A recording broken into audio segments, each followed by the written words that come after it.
Assalamualaikum warahmatullahi wabarakatuh. Saya Fatimah Zahra Harahap dengan NIM 2114040040. Saya dari kelas Tadris Matematika A BP 21 Winnie Membunjuk Padang. Nah, pada kesempatan ini, saya dalam memenuhi tugas akhir mata kuliah evaluasi pembelajaran matematika saya, yaitu mengenai penyusunan soal serta angket yang akan diujikan kepada siswa dan mahasiswa. Baiklah, langsung saja saya jelaskan yang pertama, yaitu saya telah membuat Yang pertama yaitu saya telah membuat soal, yaitu pertamanya yang kita lakukan adalah dengan mempersiapkan kisi-kisi dari soal tersebut. Nah, di sini kita lihat kisi-kisi soal yang saya buat, yaitu kisi-kisi soal uji kemampuan pemahaman konsep yang dibuat pada pembelajaran di MAN 2 Pesisir Selatan, kurikulum 2013, mata pelajaran matematika, kelas atau semester 11. Bentuk soal esai dan alokasi waktu 60 menit. Nah, dalam pembuatan kisi-kisi soal yang pertama yang harus kita persiapkan yaitu yang pertama, judul, kemudian identitas, kedua kompetensi inti, selanjutnya kisi-kisi soal, dan yang kemudian kita membuat soal dari kisi-kisi soal yang telah kita buat sebelumnya. Nah, baiklah, di sini saya jelaskan untuk kisi-kisi soal uji kemampuan pemahaman konsep yang saya buat ini, yaitu untuk mata pelajaran matematika pada materi limit fungsi. Nah, satuan pendidikan itu adalah saya mengujikan soal ini pada MAN 2 Pesisir Selatan, kurikulum 2013, mata pelajaran matematika pada kelas 11 atau genap. Bentuk soal ini adalah soal esai dan alokasi waktu adalah 60 menit. Nah, yang pertama kompetensi inti. Kompetensi inti saya ada 4. Yang pertama, menghayati dan mengamalkan ajaran agama yang dianutnya. Yang dua, menghargai dan menghayati perilaku jujur, disiplin, tanggung jawab, peduli, toleransi gotong royong, santun, percaya diri dalam berintegrasi secara efektif dengan lingkungan sosial dan alam dalam jangkauan pergaulan dan keberadaannya. Ketiga, memahami, menerapkan, menganalisis pengetahuan faktual, konseptual, prosedural berdasarkan rasa ingin tahunya tentang ilmu pengetahuan teknologi, seni budaya, humaniora dengan wawasan kemanusiaan, kebangsaan, kenegaraan, dan peradaban terkait penyebab fenomena dan kejadian, serta menerapkan pengetahuan prosedural pada bidang kajian yang spesifik dengan bakat dan minatnya untuk memecahkan masalah. 4. Mengolah, menalar, dan menyaji dalam ranah konkret dan ranah abstrak terkait dengan pengembangan dari yang dipelajarinya di sekolah secara mandiri dan mampu menggunakan metode sesuai kaidah keilmuan. Selanjutnya, pada kisi-kisi soal ini saya buatkan kompetensi dasar, indikator kemampuan pemahaman konsep, indikator soal, ranah kognitif, dan nomor soal. Nah, pertama, kompetensi dasar menjelaskan limit fungsi aljabar dan trigonometri dan menerapkan ke dalam soal. Indikator pemahaman konsepnya yang pertama menyatakan ulang ke sebuah konsep, mengklasifikasi objek-objek menurut sifat-sifat tertentu dengan konsepnya. Yang ketiga, memberi contoh dan bukan contoh dari konsep. Yang keempat, menyajikan konsep dalam berbagai bentuk representasi matematis. Dan kelima, mengembangkan syarat perlu dan syarat cukup suatu konsep. Kemudian indikator soalnya itu ada dua. Yang pertama, diberikan persamaan limit sederhana. Peserta didik dapat menentukan nilai limit menggunakan metode substitusi. Ranah kognitif yang saya gunakan yaitu menggunakan C1 dan C2. Ya, keterangannya untuk C1 itu adalah mengetahui, C2 adalah memahami. Saya membuatkan soalnya itu pada tes uji soal nomor 1 dan 2. Kemudian indikator kedua diberikan persamaan limit bentuk 0 per 0, peserta didik dapat menentukan nilai limit menggunakan metode pemfaktoran. Nah, ranah kognitif yang saya gunakan adalah C2, yaitu C2 tadi memahami. Saya buatkan pada nomor soal 3 dan 4. Kompetensi dasar yang kedua adalah menyelesaikan masalah yang berkaitan dengan limit fungsi aljabar dan limit trigonometri. Nah, untuk indikator kemampuan pemahaman konsepnya, yang pertama menyatakan ulang sebuah konsep. Yang kedua adalah mengklasifikasi objek-objek menurut sifat-sifat tertentu sesuai dengan konsepnya. Yang ketiga, memberikan contoh dan bukan contoh dari konsep. Yang keempat, menyajikan konsep dalam berbagai bentuk representasi matematis. Yang kelima, mengembangkan syarat perlu dan syarat cukup. Nah, untuk indikator soalnya yang pertama diberikan persamaan limit bentuk 0 per 0, peserta didik dapat menentukan nilai limit menggunakan metode perkalian. Kemudian yang kedua adalah diberikan persamaan limit trigonometri, peserta didik dapat menentukan nilai limit menggunakan metode yang tepat. Untuk ranah kognitif saya menggunakan C2 dan C3, C2 untuk nomor soal 5 dan 6, dan C3 untuk soal nomor 7.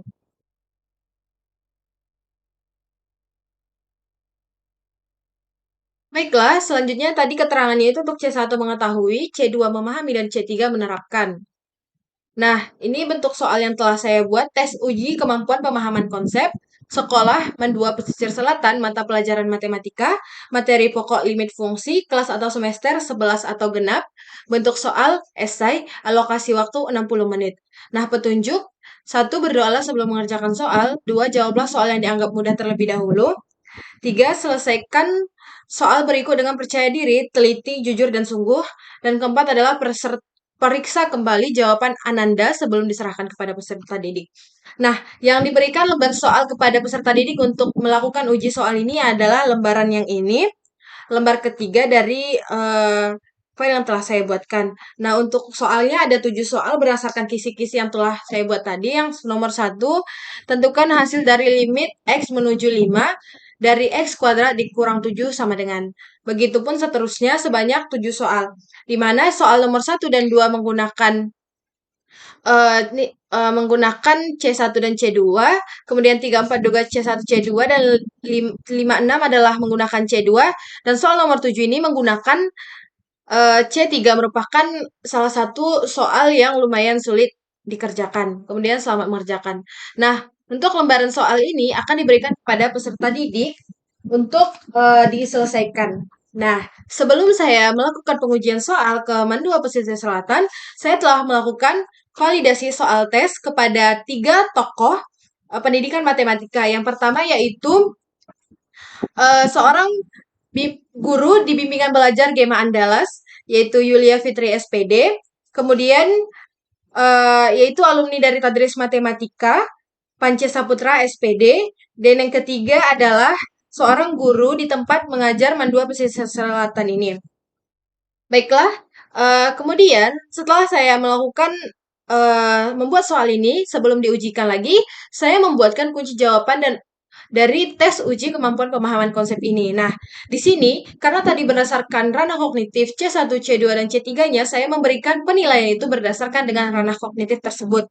Di mana pada soal C1, di soal nomor 1 itu saya memberikan nilai 10, skor 10, kemudian soal nomor 2 itu skor 15, soal nomor 3 skor 15, soal nomor 4 skor 15, soal nomor 5 skor 15, soal nomor 6 skor 15, soal nomor 7 skor 15, sehingga jumlah skornya adalah 100.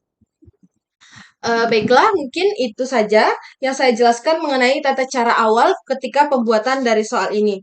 Nah, ketika saya melakukan pengujian soal, saya telah memberikan waktu kepada siswa terlebih dahulu untuk memahami mata pelajaran matematika mengenai materi limit fungsi. Di sini, saya sudah mengujikan soal itu terhadap 15 siswa dari kelas 11 IPS, di mana dari kelas 11 IPS 2 pada sekolah Mandua Pesisir Selatan ini. Saya melakukan pengujian soal ini pada tanggal 27 Mei 2023.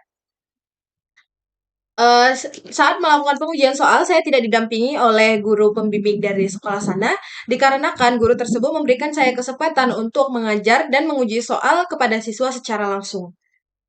Baiklah, selanjutnya setelah saya memperoleh 15 kertas jawaban dari peserta didik, saya membuatkan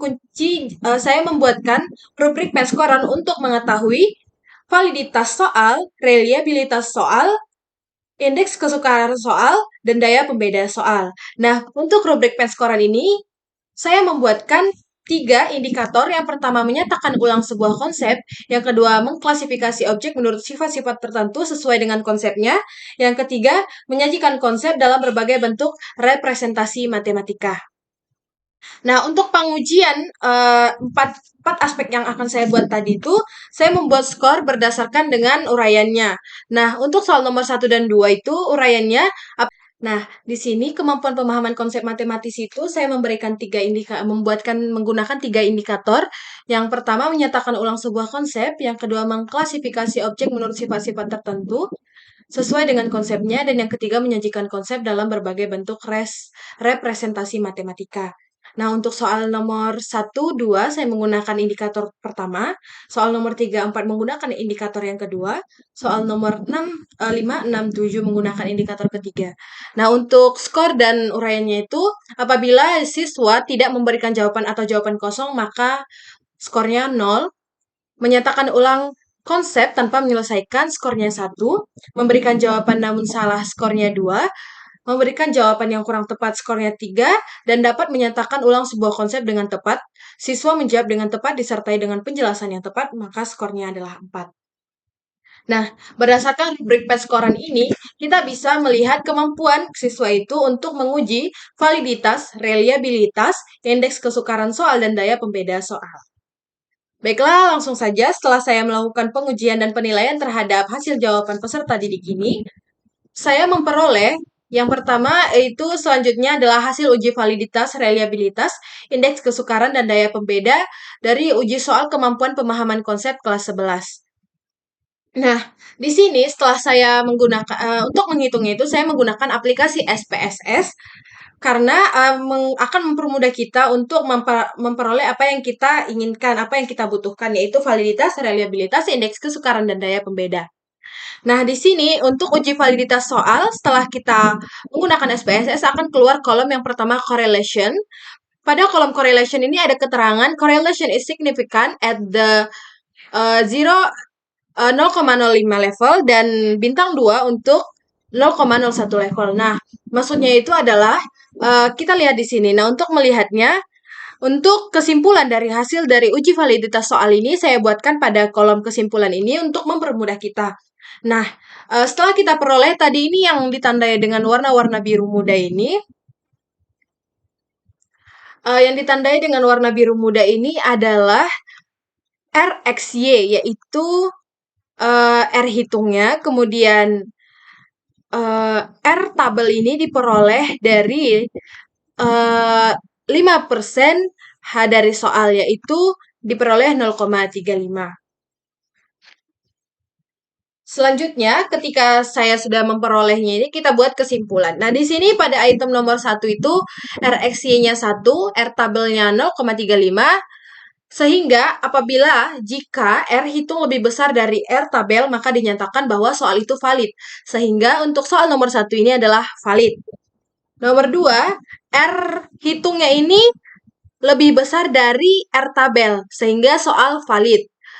Kemudian untuk nomor 3, R hitung 0,338 lebih kecil dari R tabel yaitu 0,35 sehingga soal tidak valid. Nomor 4, R hitung 0,818 lebih besar dari 0,35 sehingga soal valid. Soal nomor 5, 0,839 lebih besar dari 0,35 soal valid. Soal nomor 6, 0,492 lebih besar dari 0,35 soal valid. Dan yang terakhir adalah soal nomor 7, R hitungnya 0,666 lebih besar dari 0,35 sehingga soal valid. Jadi dari 7 soal yang saya ujikan ini, saya memperoleh 6 soal valid, yaitu soal nomor 1, 2, 4, 5, 6, 7. Dan soal yang tidak valid itu adalah pada soal nomor 3. Selanjutnya yaitu uji reliabilitas soal. Nah, uji reliabilitas soal ini adalah untuk melihat tingkat reliable dari soal dan variabel yang kita uji. Nah, untuk melihat uji reliabilitas soal ini, setelah dihitung menggunakan SPSS akan keluar kolom reliability statistik yang bisa kita lihat. Untuk melihatnya itu kita lihat pada Chromback Alpha-nya. Jika nilai koefisien yang diperoleh itu lebih besar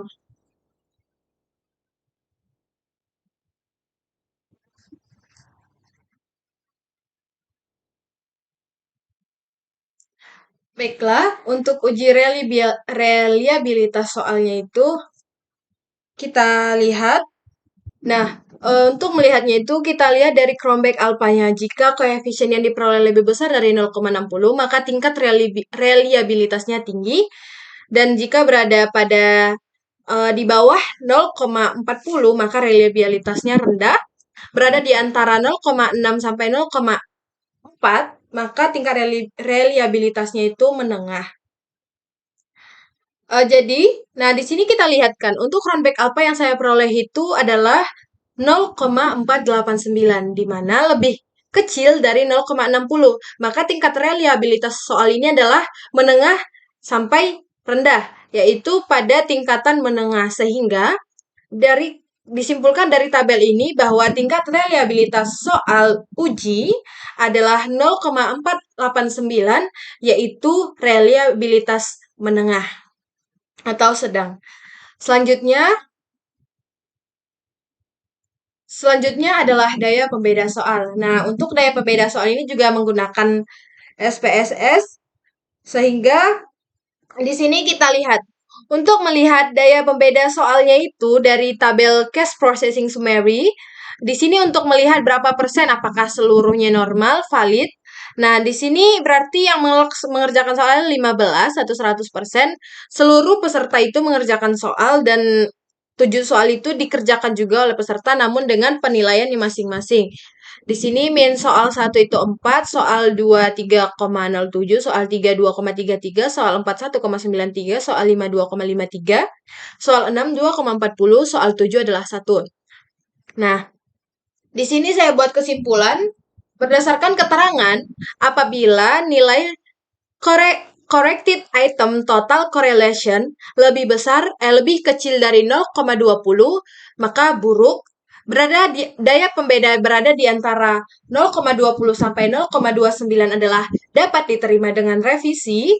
Daya pembeda di antara 0,30 sampai 0,39 dapat diterima tanpa revisi, dan daya pembeda di antara 0,40 sampai 1 itu adalah baik. Nah, di sini kita lihat untuk soal nomor 1 itu 0,00, berarti berada di bawah 0,20 sehingga keterangannya adalah buruk. Nomor 2 yaitu 0,289 juga lebih berada di antara 0,20 sampai 0,29, maka soal ini dapat diterima dengan revisi. Soal nomor 3 berada di antara 0,30 sampai 3. Di sini adalah negatif. Berarti ini sudah diketahui bahwa soal ini buruk dan tidak dapat diterima. Kemudian soal nomor 4, 0,716, yaitu lebih besar dari 0,40, berarti adalah soalnya baik. Kemudian soal nomor 5, 0,608, soalnya keterangannya baik. Kemudian soal nomor 6 itu 0,106, berarti lebih kecil dari 0,20, berarti keterangannya buruk. Soal terakhir nomor 7 itu 0,361, berada di antara 0,30 sampai 0,39, berarti soal dapat diterima tanpa revisi. Baik, mungkin itu untuk sampai di sini, sampai daya pembeda soal.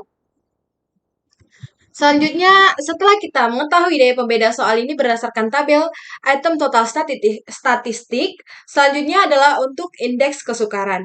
Nah, kita ketahui indeks kesukaran itu semakin banyak siswa yang menjawab soal itu, maka soal itu tergolong pada tingkat mudah atau sangat mudah. Maka, semakin sedikit siswa yang dapat mengerjakan soal, maka soal itu merupakan soal yang sangat sukar. Sukar sampai sangat sukar. Nah, di sini melihat dari indeks kesukaran ini untuk memperoleh kesimpulan dari indeks kesukaran ini kita harus membagi antara nilai min per maksimum, nilai maksimum. Nah, untuk soal nomor 1, di sini nilai minnya itu adalah 4,00 dan maksimum 4. Jadi P-nya adalah 1. Berarti di sini keterangannya adalah P itu lebih besar dari 0,8 baru sangat mudah. Berarti ini besar dari 0,8 berarti soal ini sangat mudah. 2, 0,767. 0,767 berarti mudah. 0,582 sedang. 0,482 sedang. 0,482 itu adalah sedang, soal sedang. Soal nomor 5, 0,632 adalah soal mudah. Kemudian soal nomor 6 itu 0,6 yaitu soal sedang. Sedang nomor 7 itu 0,25 berarti soalnya sukar. Nah, berdasarkan indeks kesukaran ini kita peroleh. Jadi soal yang bisa kita ujikan itu adalah soal menengah ke atas, yaitu berarti sedang, sukar, dan sangat sukar. Sehingga soal yang mudah itu bisa kita ganti. Maksudnya adalah soal mudah itu dapat dikerjakan oleh seluruh siswa atau lebih banyak yang bisa mengerjakan dibanding yang tidak bisa. Jadi di sini yang soal termasuk menengah ke atas itu dari sedang sampai sukar dan sangat sukar adalah soal nomor 3, soal nomor 4, soal nomor 6, dan soal nomor 7. Nah, di sini ada atam validitas valid soalnya itu dan persenan siswa yang mengerjakan soal. Dari soal nomor 1 berarti kita lihat nih. Di sini yang mengerjakan. Berarti ini tadi kan berdasarkan rubrik Paskoran yang telah kita buat. Di mana tadi kalau siswa itu mengerjakannya itu tidak menjawab soal itu jawabannya nol, menyatakan tanpa selesai satu, memberikan jawaban namun salah dua, memberikan jawaban dan kurang tepat itu tiga, dan menyatakan ulang sebuah konsep dengan tepat, berarti itu skornya 4. Nah, kemudian di sini tuh kita lihat ya, untuk soal nomor 1. Seluruh siswa berarti di sini tadi kan soalnya mudah nih, mudah berarti karena di sini seluruh soal dapat mengerjakan soal nomor 1 dengan memperoleh skor 4. Berarti semua dapat mengerjakan dengan benar dan tepat. Untuk soal nomor 2 itu frekuensinya itu untuk skor 2 itu 2 siswa, skor 3 10 siswa, skor 4 itu 3 siswa. Nah, di sini kita lihat yang paling ini soal nomor yang sulit tadi soal nomor 3 dan 4. Di sini yang mampu mengerjakan dengan skor 2 itu berarti menjawab namun tidak tepat, kurang tepat, itu ada 11 siswa. Nah, dari 11 siswa ini hanya satu yang dari ke seluruh 15 siswa hanya satu yang dapat menjawab soal dengan benar. Makanya tadi soalnya itu sedang. Nomor 4 juga seperti itu, soal sedang.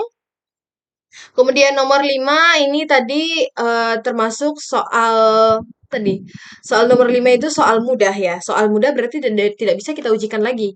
Untuk soal nomor 6 itu juga sama. Soal nomor 6 ini ada 5 siswa yang dapat menjawab dengan benar dan tepat. Kemudian soal terakhir itu nomor 7. Nah, di sini kita lihat. Soal nomor 7 itu yang menjawab hanya 6 siswa.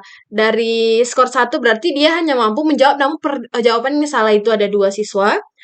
Kemudian yang skornya 3 itu berarti dia menjawab namun kurang tepat, skornya 3 itu berarti ada 3 siswa dan yang nomor 4 skor 4 itu hanya satu. Berarti dari 15 siswa hanya satu siswa yang dapat menjawab soal dengan benar, menjawab soal nomor 7 dengan benar. Sehingga ini tadi makanya soal itu tergolong soal sukar. Baiklah, mungkin itu saja yang dapat saya jelaskan untuk pembuatan kisi-kisi soal, pembuatan kisi-kisi soal, soal hingga kunci jawaban dan rubrik peskoran dari kemampuan pemahaman konsep pada kelas 11 IPS 2 Mandua Pesisir Selatan. Selanjutnya akan dilanjutkan mengenai angket yang telah saya buat.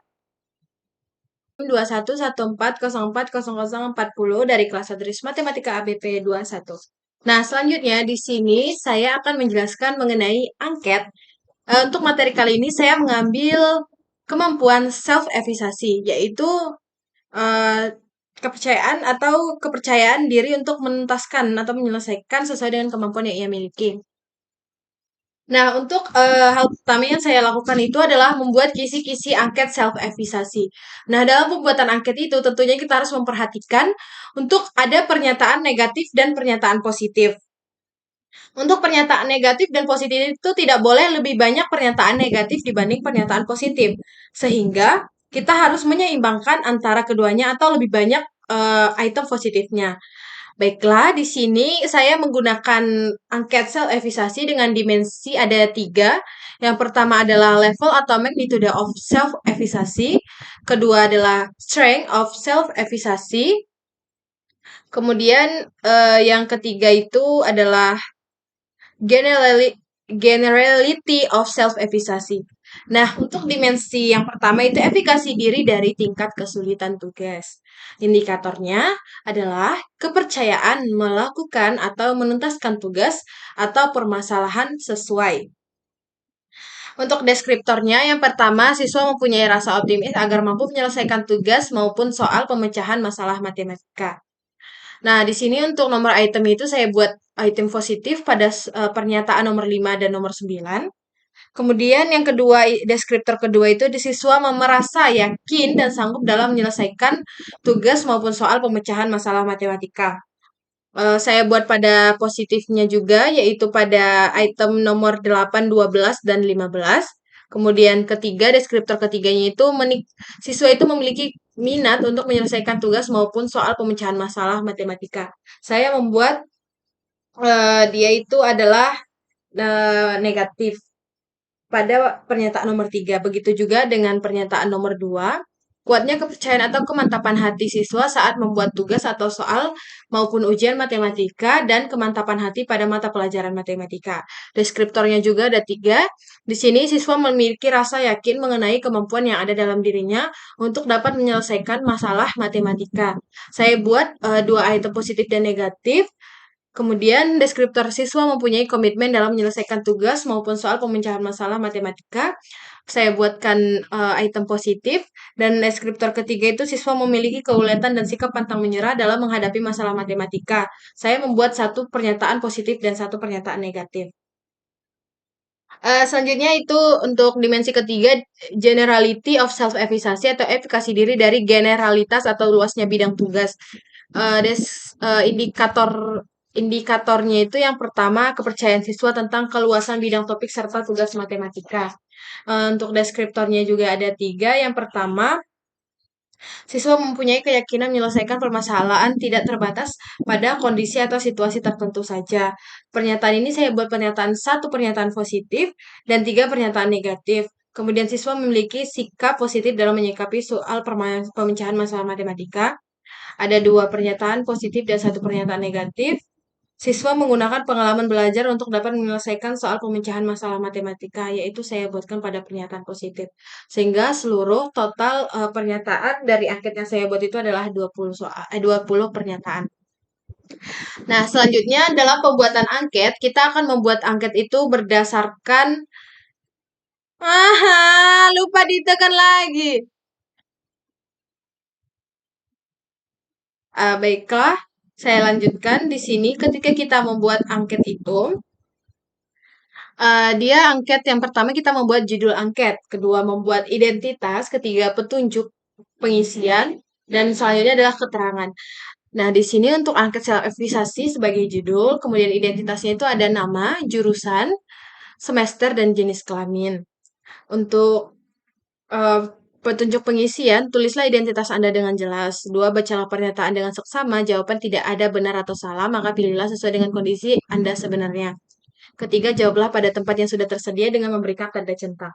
Untuk keterangan itu, SS adalah sangat sesuai, S sesuai, KS kurang sesuai, TS tidak sesuai, dan STS sangat tidak sesuai. Nah, di sini ini untuk angket yang sudah saya buat berdasarkan kemampuan self-efficacy. Untuk angketnya ini di sini pernyataan pertama nih.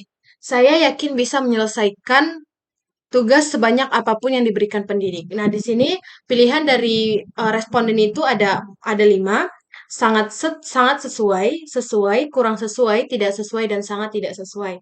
Nah, untuk penilaian nanti itu angket ini memiliki nilainya masing-masing. Untuk pernyataan positif, dia akan dimulai dengan sangat sesuai itu poinnya 5, sesuai poinnya 4, kurang sesuai poinnya 3, tidak sesuai 2, dan sangat tidak sesuai poinnya 1. Untuk pernyataan negatifnya itu maka kebalikannya. Jadi untuk sangat sesuai itu 1, sesuai 2, kurang sesuai 3, tidak sesuai 4, dan sangat tidak sesuai itu 5.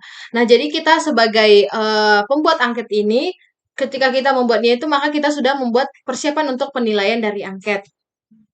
Namun di sini kita tidak menunjukkan kepada pembacanya, respondennya itu karena dia akan memilih sesuai dengan kondisinya sendiri. Di sini setelah ada angketnya ada 20 pernyataan dengan kolom nomor, pernyataan, dan pilihan jawaban. Selanjutnya ada tanda tangan dari responden sebagai bukti bahwa benar responden tersebut yang telah mengisi yang telah membuat angket itu. Nah, di sini saya telah membuat angket dan mengujikannya untuk diisi oleh mahasiswa Tadris Matematika angkatan 2021, yaitu berada pada semester 4. Nah, di sini ada 25 mahasiswa yang telah mengisi angket saya, di mana mahasiswa ini saya uji, saya berikan angketnya pada hari Jumat 9 Juni 2023. Nah, dari ke-25 mahasiswa telah mengisi angket ini, selanjutnya kita akan menguji validitas dan reliabilitas dari angket. Ya, mohon maaf, sebelum itu saya telah melakukan validitas validasi dari angket yang telah saya buat kepada 3 alumni Tadris Matematika UIN Imam Bonjol Padang. Yang pertama adalah Bang Pance, kedua Kak Silmi, dan yang ketiga adalah Kak Yulia, yang merupakan alumni Tadris Matematika angkatan 18 dan angkatan 17. Baiklah, selanjutnya di sini kan tadi sudah kita buatkan kisi-kisi angket sampai pembuatan angketnya. Nah, kemudian kita validasi angket tersebut dan kemudian kita ujikan kepada mahasiswa. Nah, setelah angket itu kita kumpulkan angket, kemudian kita akan menguji validitas dari angket. Untuk menguji validitas angket ini saya juga menggunakan aplikasi SPSS pada komputer saya.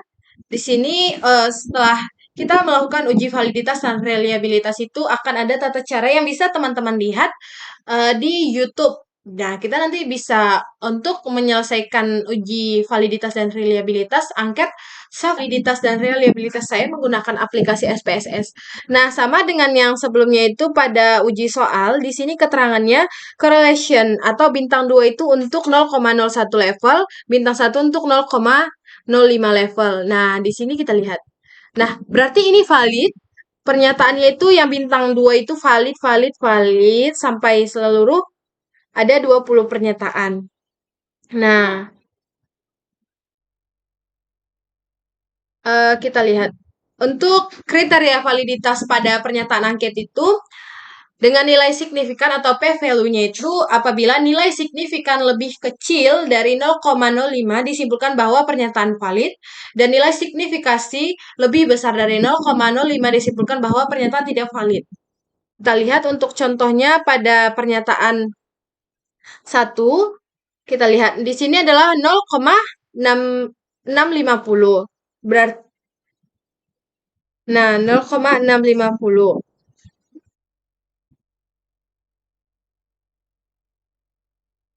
Nilai signifikansi ini yang kita lihat ini pada ini ya, to Thailand ini. Nah, begitu ke bawah. Jadi berdasarkan 20 pernyataan yang telah kita buat itu dapat kita lihat yang mana pernyataan yang valid dan tidak valid. Sehingga apabila pernyataan yang tidak valid, maka bisa diganti ketika kita hendak melakukan angket. Berarti ini adalah suatu uji validitas dari angket yang telah pernyataan-pernyataan angket yang telah kita buat. Selanjutnya itu adalah uji reliabilitas. Nah, untuk reliabilitas angket itu, keterangannya itu adalah variabel itu akan dikatakan reliable jika Chromback lebih besar dari 0,70. Nah, di sini kita lihat untuk hasil reliabilitas reliability statistik ini diperoleh menggunakan SPSS juga. Nah, untuk 20 item pernyataan yang telah dibuat tadi, Chromback alpanya itu adalah 0,744. Berarti 0,744 itu lebih besar dari 0,70. Sehingga kita simpulkan bahwa pernyataan itu reliable terhadap variabel yang telah kita ujikan. Variabel itu reliable berarti 25 orang yang telah diujikan untuk pengisian angket self-efficacy ini adalah reliable. Baiklah, mungkin itu saja yang dapat saya jelaskan mengenai tugas akhir mata kuliah evaluasi pembelajaran matematika saya, yaitu yang pertama untuk kemampuan pemahaman konsep, pembuatan soal, sampai pengujian soal hingga hasil ujinya. Kemudian itu adalah pembuatan angket self-evaluasi sampai pengujian terhadap mahasiswa Tadris Matematika Angkatan 21, kemudian hingga hasil uji validitas dan reliabilitas. Baik, saya mohon maaf apabila ada kesalahan. Semoga dengan pembuatan tugas akhir mata kuliah saya ini akan memberikan wawasan lebih banyak kepada mahasiswa mengenai pembuatan soal serta pembuatan angket dan cara pengujiannya. Saya mohon maaf apabila ada perkataan dan tata cara yang salah. Saya tutup. Wassalamualaikum warahmatullahi wabarakatuh.